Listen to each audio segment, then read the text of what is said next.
আপনারা এখন যাকে দেখতে পাচ্ছেন ইনি হচ্ছে হেলাল, যার টরন্টো মানে কানাডাতে নাম হচ্ছে লাশ হেলাল। কেন ওনার নাম লাশ হেলাল এবং এই হেলাল কিভাবে বাংলাদেশে এলেন বা কেন এলেন, কেন সে ইউরোপ বা আমেরিকা বা কানাডার মতো একটি সুন্দর পরিবেশ ছেড়ে বাংলাদেশে এসে এখানে ঘোরাফেরা করছেন।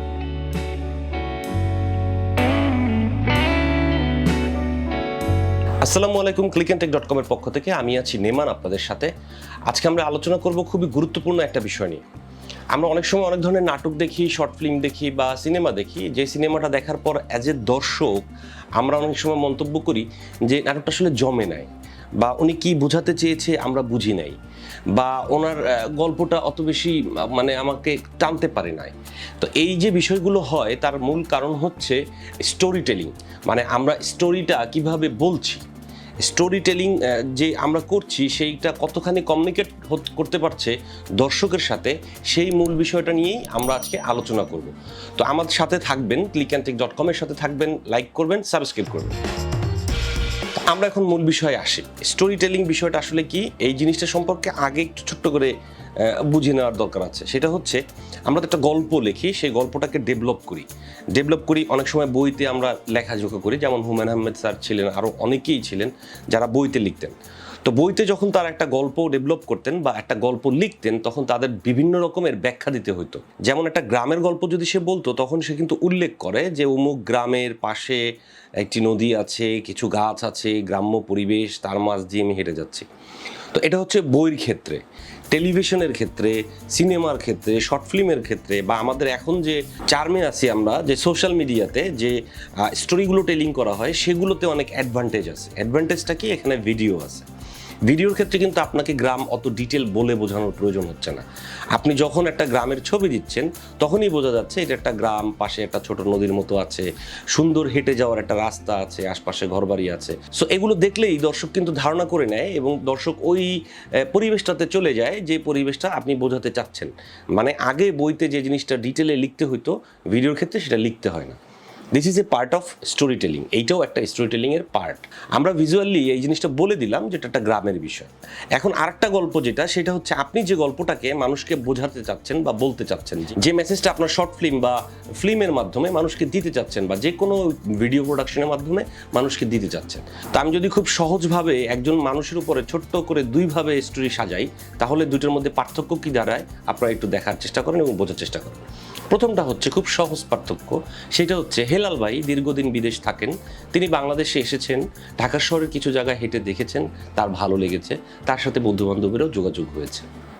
ছোট্ট একটা স্টোরি আমরা বললাম। তো এই স্টোরির মাধ্যমে মানুষ কিন্তু বুঝতে পারলো হেলাল ভাই বাংলাদেশে এসেছে, সে দেখেছে, চলে গেছে। কিন্তু এই স্টোরির মধ্যে ওই বিষয়গুলো নাই, যে বিষয়গুলো থাকলে মানুষ আপনার এই স্টোরিতে মনোযোগ দিয়ে দীর্ঘ সময় বসে দেখবেন।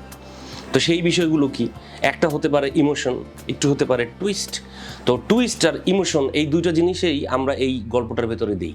তো এই যে হেলাল ভাই দেশে আসলেন, এই গল্পটার ভেতরেই আমরা একটু টুইস্ট দিই আর একটু ইমোশন দিই। এই দুইটা জিনিস দেওয়ার পর জিনিসটা কি দাঁড়ায় সেটা আপনারা এখন বোঝার চেষ্টা করেন।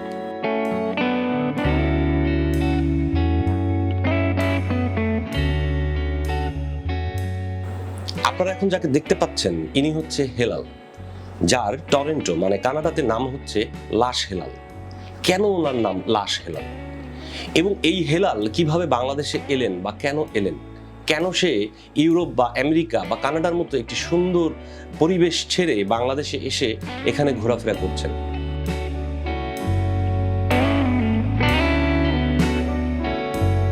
এই যে যতটুকু আমি বললাম, এটার ভেতরে ওই যে বলা হয়েছে লাশ হেলাল, কেন তার নামটা লাশ হেলাল হয়েছে, আমি কিন্তু একটা টুইস্ট দিয়েছি। তো আমি যদি কোনো জিনিসের শুরুতেই একটা টুইস্ট আমি দিই, তাহলে দর্শক ওই টুইস্টটা নিয়ে ভাববে একটা মানুষের নাম কেন লাশ হেলাল হবে। সো ওই জিনিসটা নিয়ে ভাবার জন্য সে কিছুক্ষণ সময় ওইখানে ব্যয় করবে এবং বোঝার চেষ্টা করবে ওটার উত্তরটা কী। সো আমি একটা টুইস্ট দিলাম একটা, আর দ্বিতীয় টুইস্ট যেটা ছিল সেটা হচ্ছে সে কেন এতদিন পর দেশে ফিরে আসছে। ঠিক আছে, তো চলুন আমরা গল্পটাকে আরেকটু এগিয়ে নিয়ে যাই।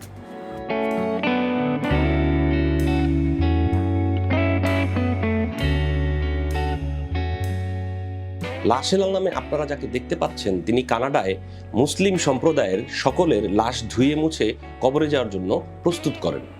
এবং তিনি বাংলাদেশে মাঝে মাঝেই ফিরে আসেন, কিছু সোশ্যাল ওয়ার্ক করেন ধর্ম প্রচারণা।